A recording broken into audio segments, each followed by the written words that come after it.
que eu mandei para você, Renato, eu mandei para o Zéias e para o Cláudio também, um vídeo gravado dessa aula que a gente teve, onde eu trabalhei a questão da dificuldade, ou melhor, da impossibilidade de se tratar o texto do Gênesis de forma a ser um documento histórico, no sentido técnico do termo. Além disto, eu também disse que eu vou ficar só nos 11 primeiros capítulos por uma série de circunstâncias que eu apontei lá, e uma delas é que os 11 primeiros capítulos são os de maior densidade teológica, na minha perspectiva, que existe no Antigo Testamento, e não existe nenhuma menção a nenhum dos eventos desses 11 capítulos no Antigo Testamento, o que me faz supor que é um texto muito antigo, e que os profetas e os salmistas não tiveram conhecimento e acesso a esse texto. Daí porque os 11 primeiros capítulos, eu defendo a tese, foram incorporados à Torá no período depois do exílio da Babilônia. Mas isso está um pouco descrito ali, e eu também não vou estar descendo muito a detalhes em cima desse processo. Mas eu queria gastar com vocês hoje um pouco de tempo em cima de uma coisa que a gente tem que trabalhar. Certo. Então, vamos lá. Essa cronologia é importante a gente trabalhar para a gente ter uma noção de que nesses 11 primeiros capítulos começa com o paraíso, a criação do paraíso. Tanto no primeiro relato do Gênesis, quanto no segundo relato do Gênesis. Começa com a criação desse paraíso. A segunda coisa é que tanto o primeiro quanto... o primeiro nem tanto, mas o segundo relato vai fazer o exílio, a saída do paraíso, a expulsão. Começa com o paraíso, o primeiro relato para no paraíso, mas o segundo relato começa no paraíso e eles são expulsos do paraíso. Com isto, nós temos que há uma saída da zona de conforto, e esta zona de conforto é o paraíso, para o amadurecimento. E aqui eu já quero levantar uma lebre para o seguinte: eu não estou trabalhando a queda no sentido negativo que muitas vezes se tem trabalhado. Eu estou colocando a saída do paraíso como a saída da zona de conforto para o amadurecimento. E deixa eu tentar trabalhar e explicar isso. Por quê? Eles ultrapassaram a linha que havia sido delimitada. Vamos ver. Que nós fomos, segundo o relato primeiro, nós fomos criados no paraíso e do paraíso. Nós fomos criados no Éden, mas da matéria que havia no Éden, da terra, foi que nós fomos criados. Mas a pergunta que eu me faço é: o paraíso, o Éden, era o lugar destinado a nós para a eternidade? Oséias, o que você acha disso? Olhando para o Apocalipse, parece que o paraíso é pequeno para o plano de Deus. Cláudio? Eu não entendi bem a pergunta. Nós fomos criados para ficar morando no paraíso eternamente? Era do plano de Deus que a gente ficasse lá no paraíso pro resto da vida? Eu acho que não. Tudo tem um processo, né? Eu acho que o paraíso como é que eu vou explicar isso? Então vai pensando aí, deixa o Renato falar alguma coisa. Eu nunca tinha pensado nisso que você está dizendo, né, Marcos? Mas você falando agora, a gente pensa no paraíso como um lugar delimitado, né? Sim. E se você pensar, pensando um pouco no que Oséias diz aí, que olhando lá para o Apocalipse, o paraíso não ia caber tanta gente, né?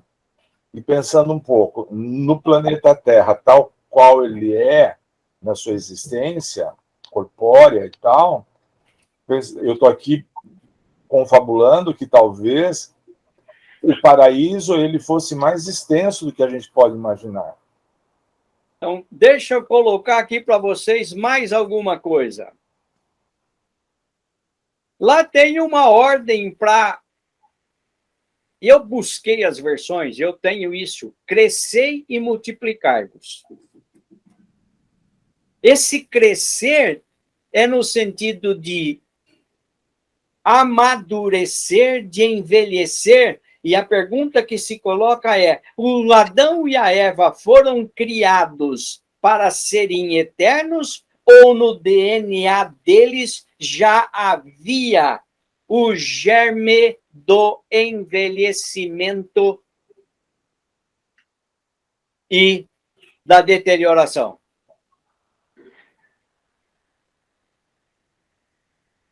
Deixa eu pôr mais um pouquinho aqui para frente. Se no paraíso recebemos a ordem de multiplicar, não significa que éramos incompletos ou imperfeitos no paraíso?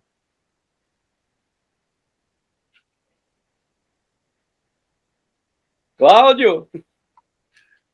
Olha, nessa questão da multiplicação aí, né?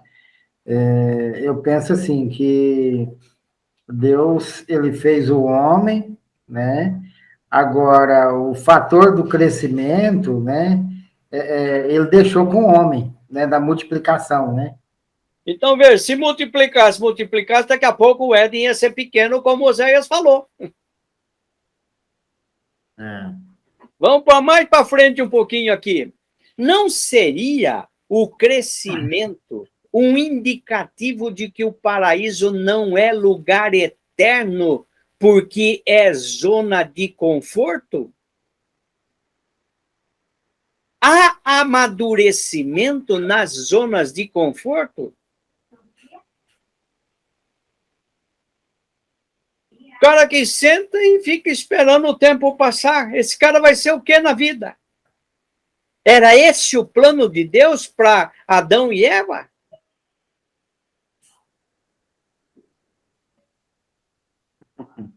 Qual óculos nós usamos para ler a Bíblia?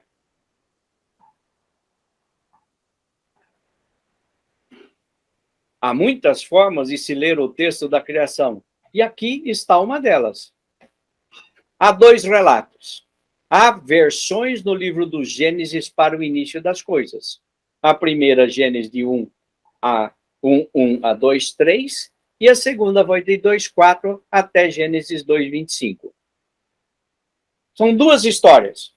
Mas veja só o seguinte: há diferenças fundamentais na forma de ver a criação e a família nas duas narrativas.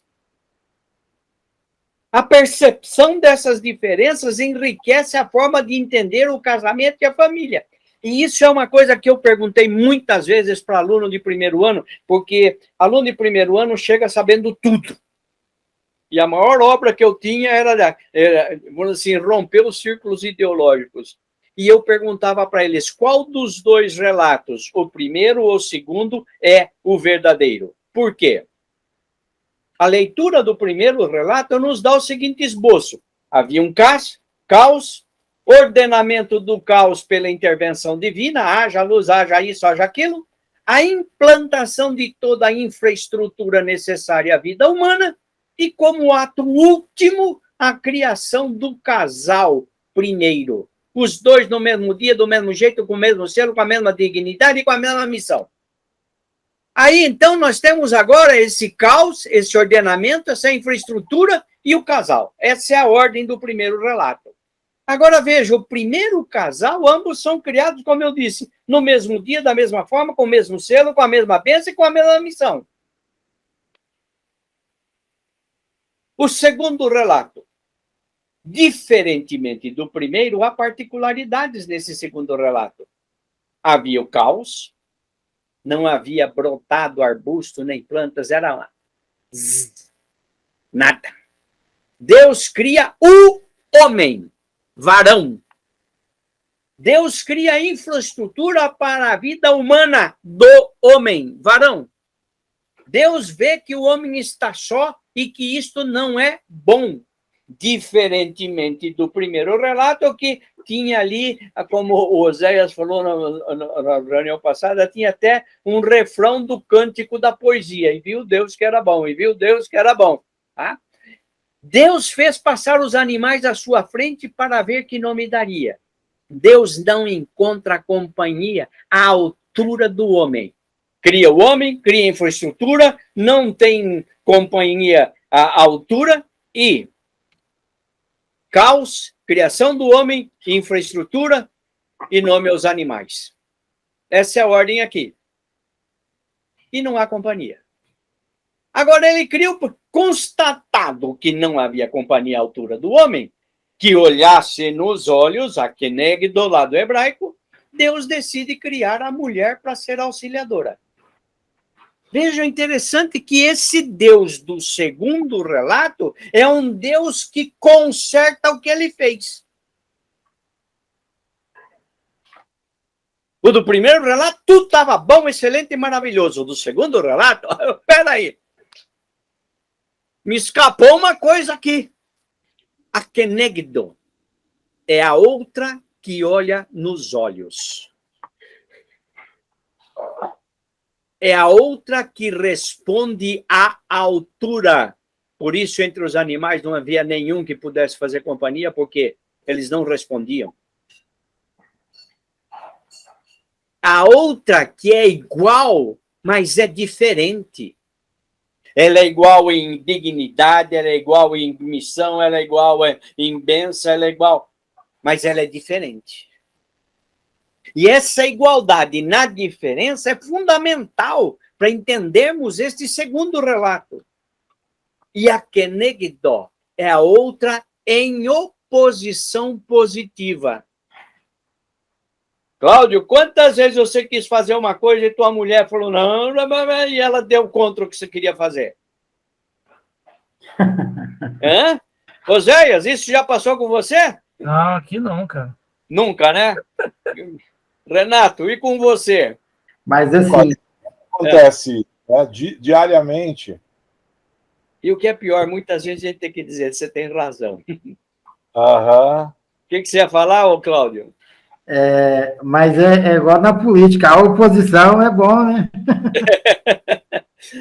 Veja, o que a Kenegdo é alguém que bate de frente com você, questiona as coisas, mas não é maldosa. Não é alguém que quer te furar o olho. É alguém que é oposição para ajudar, para fazer ver coisas que antes a gente não via. Essa é a Kenegdo que Deus criou. E aí, então, vem a questão de que quando Deus cria a mulher, ele não só cria a mulher, Deus cria o diálogo. Ao criar o diálogo, por quê? Porque agora o Adão falava e ele era obrigado a ouvir. Era um jeito de entrar na cabeça do outro. O Gaiarsa tem um estudo que ele fala de que ele pega lá do hebraico, do grego, a ruar e o pneuma como o vento, e que isso é o espírito e tudo mais. E ele vai dizer uma coisa interessante, que quando nós falamos, nós ventamos.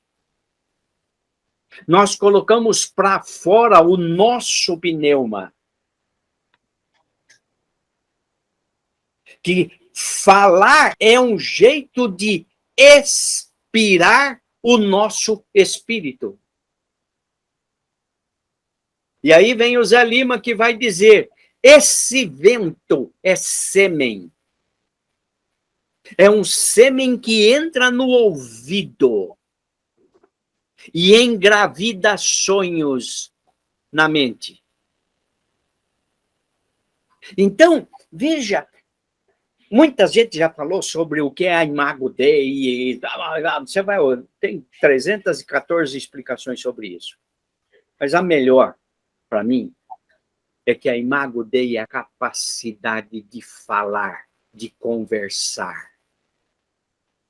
Que no primeiro relato vai dizer que é a Dabar Yahvé, a palavra, o que ele falou. Nós criamos coisas quando falamos. Renato, você já tinha ouvido falar isso do ruá que sai de dentro da gente? Não. Não, mas isso não é estranho, porque o logos, a palavra verbo, indica movimento. Sim. Indica sempre ação, né? Que muitas vezes, quando a gente lê um texto, a gente olha para o verbo, a gente vê a intensidade da ação.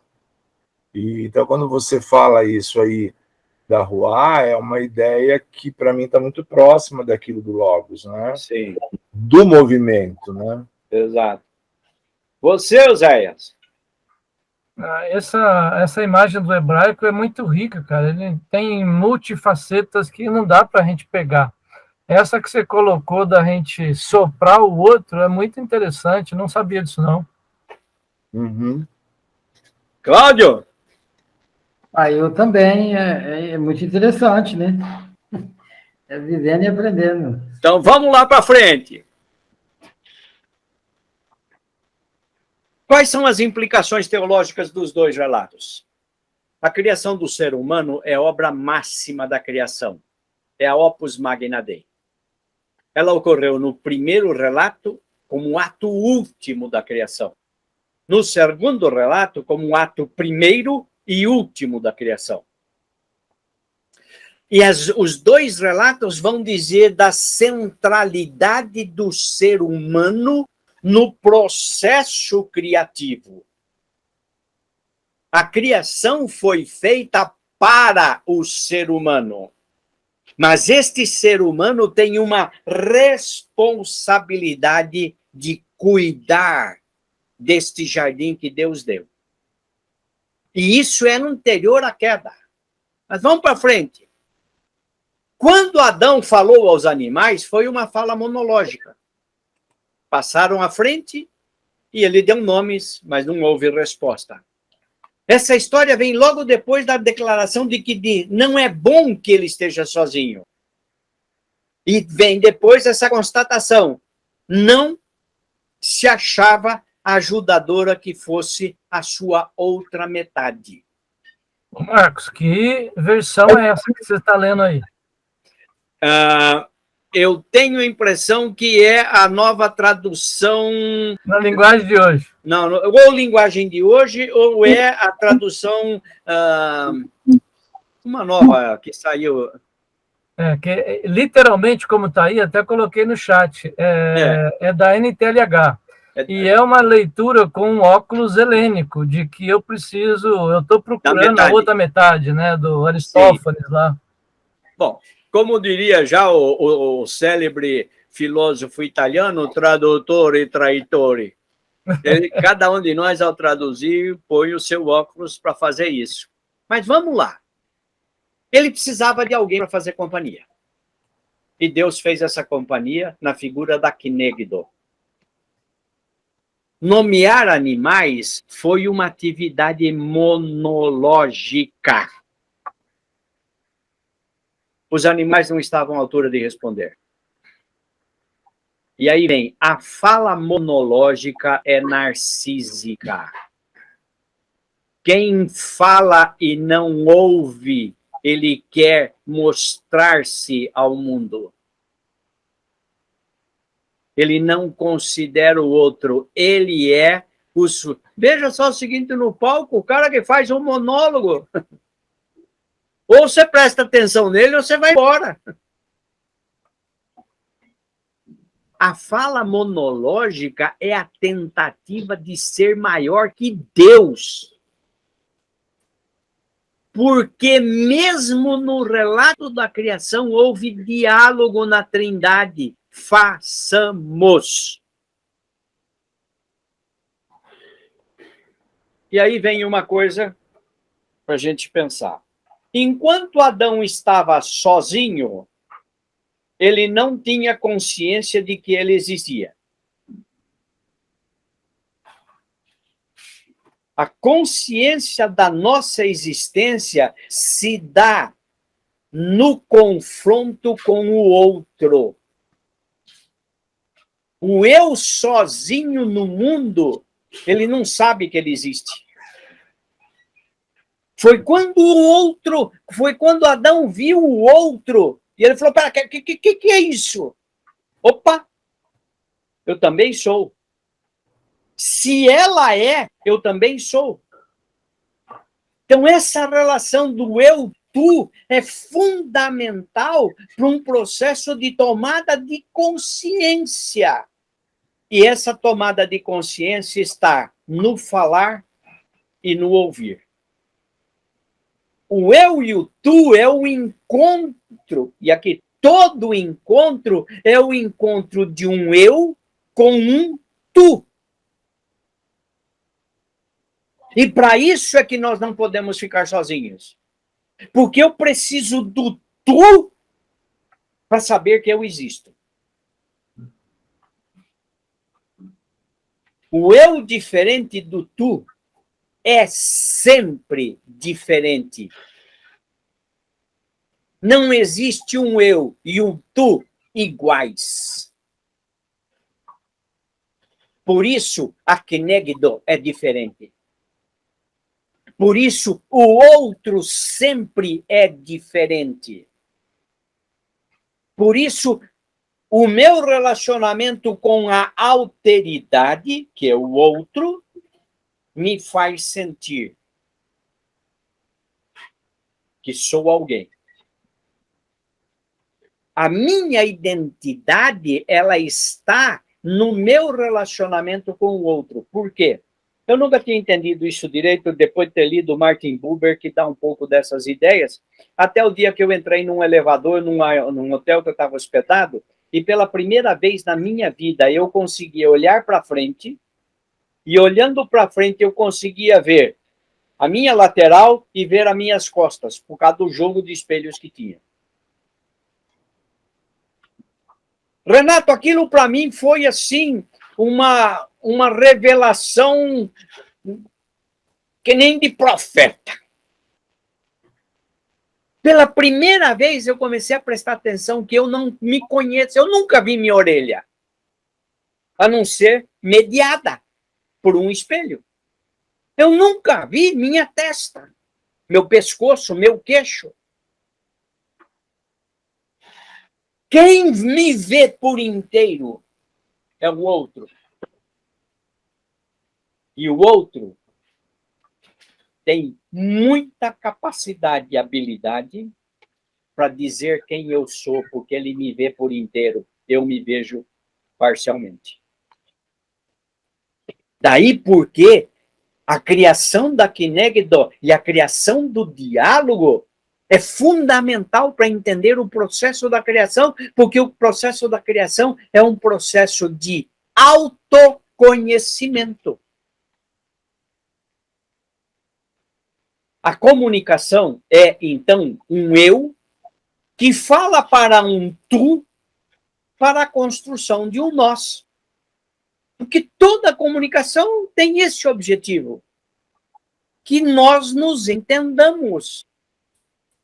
A fala monológica é que todo mundo concorde comigo. Mas a fala dialógica é aquela que constrói pontes. E o diálogo é a ponte que se constrói entre o eu e o tu para que se tenha trânsito para o nós.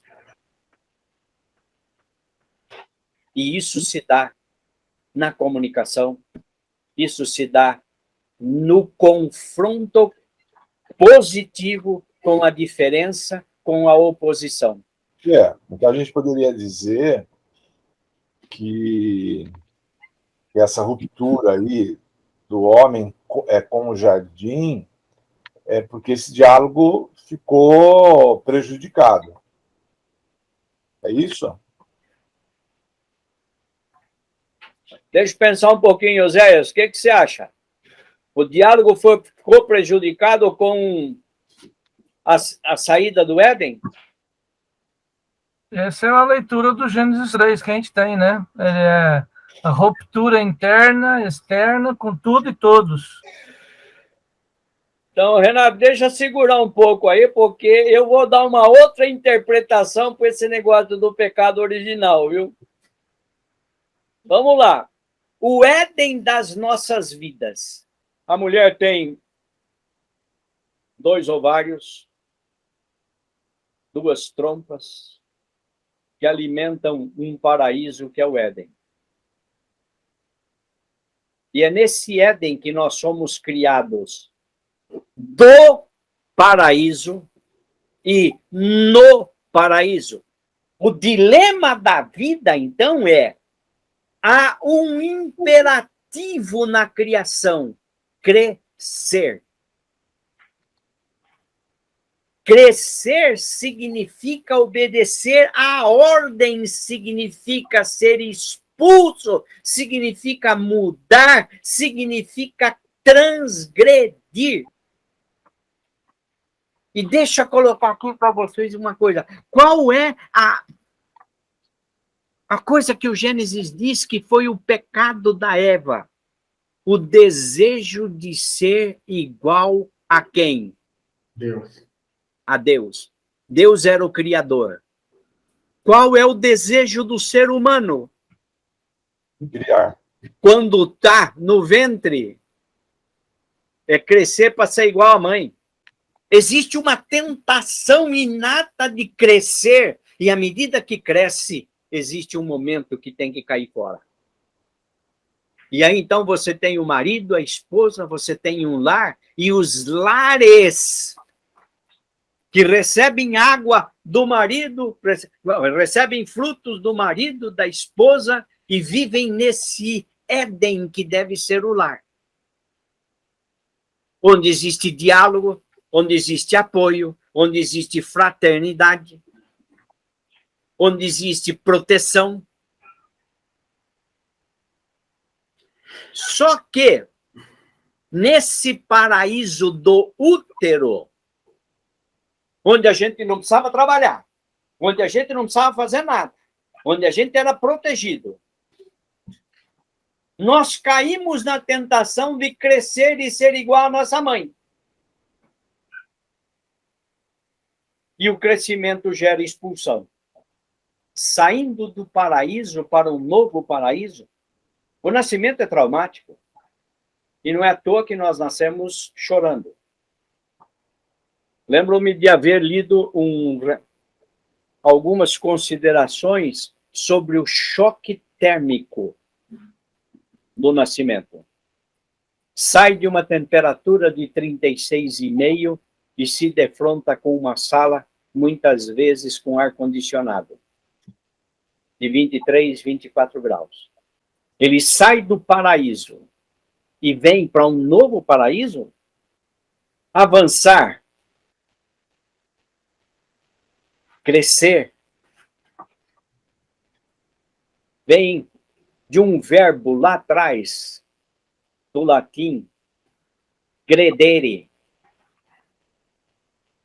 e um radical no português que é gredir, e que significa ir para frente, ir, andar. Desse gredir, nós temos regredir, voltar para trás.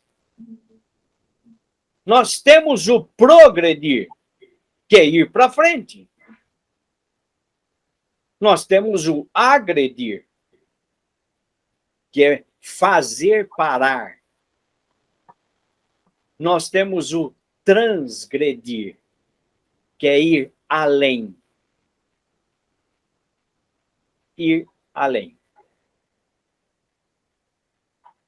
transgredir, esse ir além, é romper com o que está amarrando.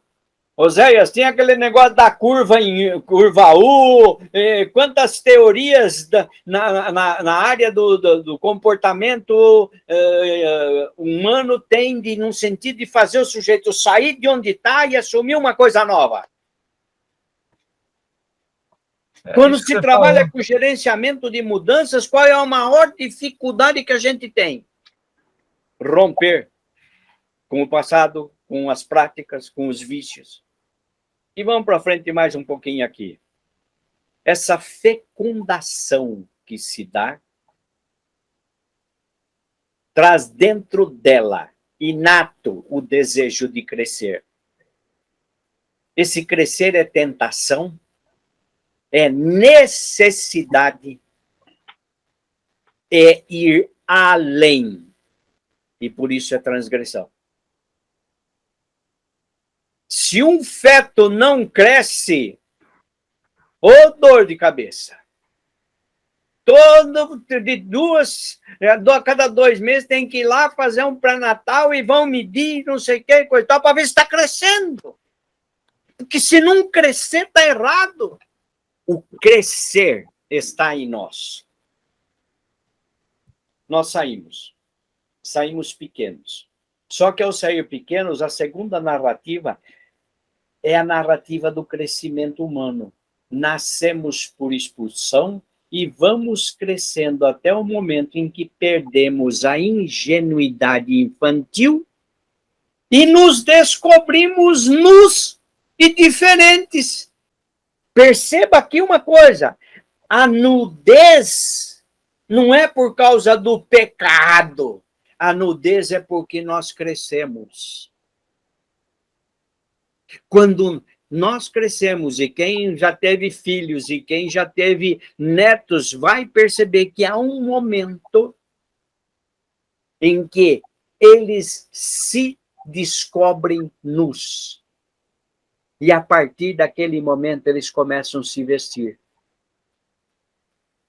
Eu me lembro do meu neto, eu ia lá para a casa dele, porta do banheiro sempre aberta, não sei o que, coisa e tal. Aí eu ouvi um dia que eu cheguei lá, porta trancada. Eu falei com a minha filha, o que aconteceu? Eu falei, pai, ele descobriu que ele está nu. E ele não quer mais. Veja, a descoberta da nudez, então, não é por causa do pecado. É por causa do crescimento. E quando a gente se descobre nus, a gente quer fazer o quê? Arrumar um jeito de se cobrir. Ô, Cláudio, isso faz sentido para você? Faz, bastante. E o seu, Zé? É uma leitura legal, diferente. Renato. Bem, a minha formação é em psicanálise, né? Eu sou psicólogo clínico. Então, quando você fala essas coisas, para mim não é muito estranho, né? E a minha formação, mais especificamente, é grupo análise, né? É trabalhar com aparelho psíquico grupal, né? E, então, quando você fala essas coisas, eu entendo do jeito que eu aprendi, né? E eu acho que faz uma coerência, que eu entendo que existe uma coerência nisso, né? Deixa eu dizer que eu li algumas interpretações psicanalíticas do Gênesis, quando eu estava fazendo o meu curso, e especialmente quando eu tive que fazer um curso sobre interpretação de sonhos. E vários dos textos que eu fui obrigado a ler tinham essa interpretação no sentido de que todos nós temos um desejo inconsciente de voltar ao paraíso, do qual nós nunca mais podemos voltar. Porque para pegar aquela ideia da Dilma, depois que o dentifrício sai da pasta, nunca mais você consegue empurrar para dentro, não tem jeito de voltar. Uhum. E eu me lembro que essa coisa desse desejo inconsciente no ser humano de voltar ao paraíso, eu acho que é o Rolomei, em Eros e Repressão, que ele vai dizer que o ato sexual é o momento em que nós mais perto chegamos do paraíso. Porque a gente chega lá, bate na porta do Éden, de onde nós fomos expulsos. Só que essa visão que eu estou dando, ela está um pouco ligada à psicologia evolutiva. O Gênesis está contando a história de que nós nascemos, fomos gerados, nós saímos e nós vamos nos crescendo e nos afastando da mãe. Nós vamos, aos poucos, descobrindo o mundo. E aí vem uma coisa interessante da expressão usada para Caim. Ele foi errante na terra. Há um momento em que nós começamos a ser errantes na terra porque nós nos desligamos da figura materna e paterna. O relato da criação pode, então, ser entendido como o desenvolvimento da infância à maturidade. Crescer é ir além de onde se está. É transgredir. Porque se deixa o estado anterior e se busca um novo estado. É aumentar a capacidade intelectual. E aí vem a questão da árvore do conhecimento do bem e do mal. É pôr mais engrenagem na cabeça até que vira um trem aqui dentro complexo. É conhecimento que se põe. E esse conhecimento faz amadurecer, faz crescer e faz se libertar das amarras do paraíso que a gente tinha. Do conforto de estar na casa dos pais. Eu tive uma vez na casa de um colega meu, psicólogo na Venezuela, e sentamos à mesa, 4 filhos, tudo de mais de 25 anos, morando na casa dos pais. Eu não aguentei, falei para eles, esse ninho aqui é muito bom. Vocês têm lavadora, vocês têm dinheiro, vocês têm tudo de grátis, sabe? Larga a mão de ser vagabundo e vamos trabalhar e sair daqui, rapaz. Passado uns 8 meses, mais ou menos, recebi uma carta de um deles dizendo assim, pô, aquela bronca valeu, eu estou saindo de casa, estou me casando. E veja que o casamento é, na expressão do Gênesis, deixar pai e mãe. É romper, é ir além daquele estado de conforto que se tem para criar uma nova situação. E Deus abençoou e disse, sede fecundos, multiplicai-vos, enchei a terra, sujeitai-a, dominai-a. A fecundidade implica em crescimentos e maturidade. Esses dias eu estava numa igreja e eu fiquei lá atrás, que era uma igreja muito grande, que meu filho ia chegar atrasado e eu fiquei lá atrás e a turma chegando, e porque meu filho, a hora que ele chegasse, não saberia onde nós estávamos. Daqui a pouco entra uma senhora e um filho de seus 18, 20 anos, assim. Normal. Mas... Aí a mulher falou para ele, olha, você segue aqui com ela, tem reunião dos moços lá no outro lugar, e sua mãe vai ficar aqui. Aí a mãe fala assim, ele não pode ficar comigo? A mãe amarrava aquele sujeito. A mãe não deixava ele sair. E eu digo que não existe praga maior no mundo do que uma supermãe. É uma mãe que não deixa crescer. É uma mãe especialista em criar bonsais.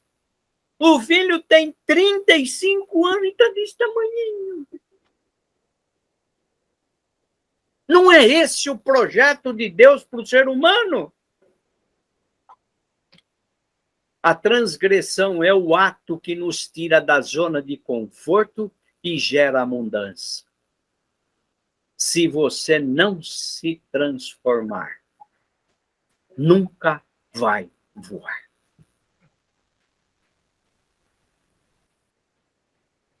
A transgressão é a declaração, ação de desacordo com uma situação dada. Houve um dia que eu tive que dizer para o meu pai, que logo eu passei bem, vou criar minha família. Já estava casado há uns 15 anos e um dia meu pai chegou em casa e começou a querer dar ordem. Dizia, opa, pai, nesse galinheiro quem canta sou eu. O senhor aqui é visita. A transgressão pode ser vista e entendida como traição por aqueles que se apegam à zona de conforto. É traição porque nega a fidelidade a um esquema confortável. É abandono porque deixa para trás o útero, pessoas, coisas, status, emprego. Estava num grupo hoje, eles estavam discutindo a história de que se o Ló era primo, ou era tio, ou era sobrinho de Abraão e tudo mais, e eu estava pensando em outra coisa. O que foi para o Abraão largar tudo e ir para uma terra que ele não sabia qual era? O que está sendo para os ucranianos largar tudo e ir para uma terra que eles não sabem bem para onde é que eles estão indo? Transgressão é o ato de coragem porque rompe com a zona de conforto e enfrenta riscos. É inovação porque busca o novo, desconhecido, não dado. É criatividade porque constrói a novidade. Eu fico doido da vida de gente que domingo após domingo fala sempre as mesmas coisas nos púlpitos. De gente que acha que repetir o que Calvino disse, o que Lutero disse, isso sim que é o supra-sumo do extrabom, mas não tem pensamento, não tem reflexão, não tem conclusão pessoal no que está dizendo. É mais fácil repetir o que já disseram e não colocar o meu, porque se eu colocar o meu, eu me arrisco. Crescer é o pecado original? Chama a atenção que a transgressão tenha sido alimentar-se, comer da árvore, sem o que não há crescimento. Veja, gente, a transgressão foi comer, e comer faz crescer. Não comer é morte. Teria sido o pecado original o alimentar-se para continuar vivendo indefinidamente, sendo a busca da eternidade?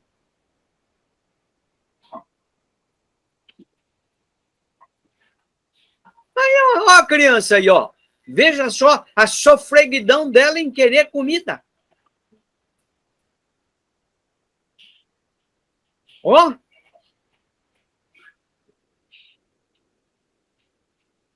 Faz parte nossa comer. A transgressão é pecado para quem fica na zona de conforto e é virtude para quem tem a mente voltada para o futuro e o novo. Crescer é inevitável. Não crescer é uma transgressão à ordem natural.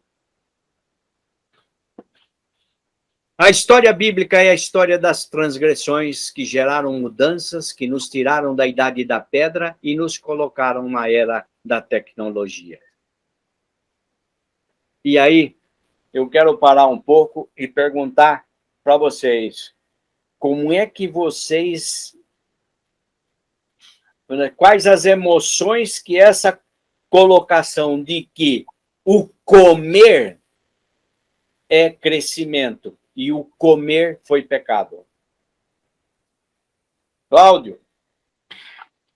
Olha, pastor, assim, que na realidade eles não precisavam comer daquela árvore, tinha outras árvores lá, né, que Deus tinha preparado para eles, né? Eles comeram errado, da árvore errada. Só que essa árvore dava conhecimento. Hã? A árvore dava conhecimento. Mas o motivo deles comer dessa árvore é o que o senhor mencionou, eles queriam ser igual a Deus, né? Enganados pela Ser serpente. igual a mãe, ter a capacidade da mãe. Oséias, como é que você vê isso? Eu estou matutando aqui que a palavra transgressão pressupõe que havia um limite que ele foi transposto, foi ultrapassado. E o Gênesis aponta que esse limite foi estabelecido por Deus, ao mesmo tempo que ele mesmo botou nessa genética nossa essa necessidade de crescimento. Então, temos aí um paradoxo. Um paradoxo. Renato, como é que você vê isso? Eu estou aqui tentando juntar o lá com o cravo. Eu não consegui juntar ainda, eu estou aqui tentando entender um pouco isso. Eu acho que isso que você fala tem um sentido, mas eu acho que essa formatação que a gente tem religiosa da leitura do Gênesis, né, quebrar isso, né, repensar isso é uma coisa que eu estou aqui tentando entender. Mexe com o estômago da gente, Renato. Com certeza, eu estou aqui pensando como é que isso vira sermão, como é que isso vira conversa na igreja. Como é que isso vira aconselhamento pastoral? Eu sei. E veja só o seguinte, José, eu sei que trabalha com treinamento corporativo, e especialmente na área comportamental, coisa que eu também fiz muito tempo. Quando a gente estava trabalhando, a gente não estava pedindo para esse pessoal crescer? Não estava pedindo para o pessoal ir além daquilo? Quando você exige do sujeito que ele seja excelente, nós não dizíamos você tem que produzir, você tem que ser mais do que eles esperam de você? Então, mesmo nesse processo de crescimento, eu tenho enfatizado muito os limites, né? Hoje você tem esse discurso aí do você quer, você pode se dar mal, né?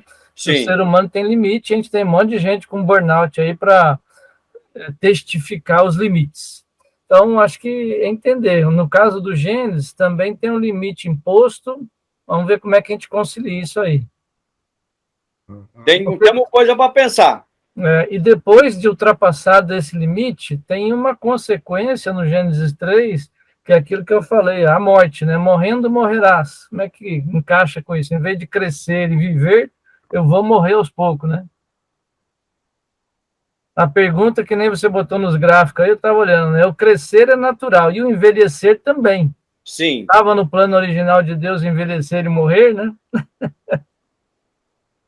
Se nós fomos criados com a capacidade de crescer e envelhecer, a morte é um estágio natural do processo de envelhecimento. O corpo, né? O negócio é muito complexo, né? Porque, na realidade, né, eu vejo assim, nós não somos um corpo, nós somos um espírito, né? Tá, então deixa eu só colocar aqui mais uma coisa para vocês pensarem e nós vamos terminar. Saga etiológica. A etiologia é a pesquisa que determina as causas e origem de fenômenos, comportamentos e tudo mais. A saga etiológica é uma história ou lenda que busca explicar por que certos fatos ou comportamentos são do jeito que são e qual é a origem deles. A saga teológica pretende responder a certas perguntas. Vamos lá.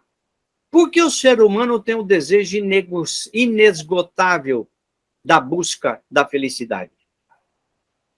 Por que o ser humano tem um sentimento de vazio inato? Ele nasce com isso. Por que as serpentes não têm pernas e pés e rastejam? Porque o ser humano é o único animal que se veste. Porque o ser humano é o único que pratica o ato sexual reservadamente. Porque os irmãos brigam e se matam. Porque em toda família tem um que é o estigma e o outro que é o carisma. Por que falamos vários idiomas? Por que temos medo de tempestades? Por que existem os gigantes? Por que construirmos nossas arcas de salvação? Porque todos os povos têm uma história de dilúvio. E aí está o lago Titicaca, que é o lago mais alto do mundo, e se você pega lá a história deles, eles vão dizer que houve um dilúvio que inundou tudo e sobrou esse lago lá para eles. Aí vem uma pergunta que eu não pus ali, mas devia ter posto. Por que nós morremos? A história do Gênesis é teológica ou é etiológica? Quando fala que no dia em que dela comerdes, certamente morrerás, isso é teologia ou isso é etiologia? Uma tentativa de, através de uma história, explicar por que nós morremos. Por que as serpentes rastejam? Por que os irmãos brigam? Por que nós falamos vários idiomas? Segundo essa perspectiva, que eu aprendi isso com o Gerhard von Rad,